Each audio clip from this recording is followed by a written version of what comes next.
First on reporter. തളിപ്പറമ്പിലെ UDF സ്ഥാനാർത്ഥി T K Govindan ഹൈക്കോടതിയിൽ ആബ്സെന്റ് ഡെത്ത് ഷിഫ്റ്റ് വോട്ടർ പട്ടിക തയ്യാറാക്കണമെന്നാണ് ആവശ്യം. പട്ടിക എല്ലാ ബൂത്തുകളിലെയും പോളിംഗ് ഓഫീസർമാർക്ക് നൽകണം. CPIM കോട്ടകളിൽ വ്യാജ വോട്ട് സാധ്യതയുണ്ടെന്നും ടി കെ ഗോവിന്ദൻ ഹർജിയിൽ പറയുന്നു.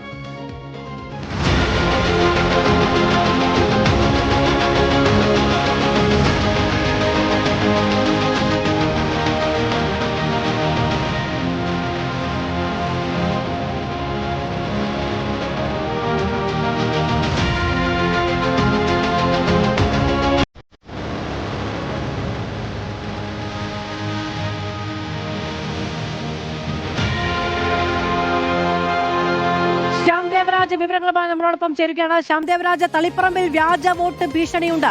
അതുകൊണ്ട് തന്നെ കൃത്യമായ പട്ടിക തയ്യാറാക്കി അത് പോളിംഗ് ഏജന്റുമാർക്കടക്കം നൽകണം, ഉദ്യോഗസ്ഥർക്കും നൽകണം എന്നൊരാവശ്യമാണ് ഇപ്പോൾ ഹർജിയിൽ മുന്നോട്ട് വെച്ചിരിക്കുന്നത് എന്നാണ് മനസ്സിലാക്കാൻ കഴിയുന്നത്. എന്താണ് ഹർജിയുടെ ഉദ്ദേശം?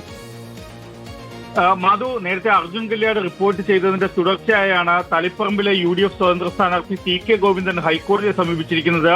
വ്യാജ വോട്ട് ആക്ഷേപമാണ് ടി കെ ഗോവിന്ദൻ ഹർജിയിലൂടെ ഉയർത്തുന്നത്. മണ്ഡലത്തിൽ ഇല്ലാത്തവരുടെ പേരിൽ വോട്ട് ചേർത്തു എന്നതാണ് ഏറ്റവും പ്രധാനപ്പെട്ട ആക്ഷേപം. മരിച്ചവരെ വോട്ടർ പട്ടികയിൽ നിന്ന് നീക്കിയില്ല. താമസം മാറിയവരുടെ പേരും മണ്ഡലത്തിലെ വോട്ടർ പട്ടികയിലുണ്ട്. അതുകൊണ്ട് തന്നെ ആബ്സെന്റ് ഡെത്ത് ഷിഫ്റ്റ് വോട്ടർ പട്ടിക തയ്യാറാക്കണമെന്നതാണ് ടി കെ ഗോവിന്ദന്റെ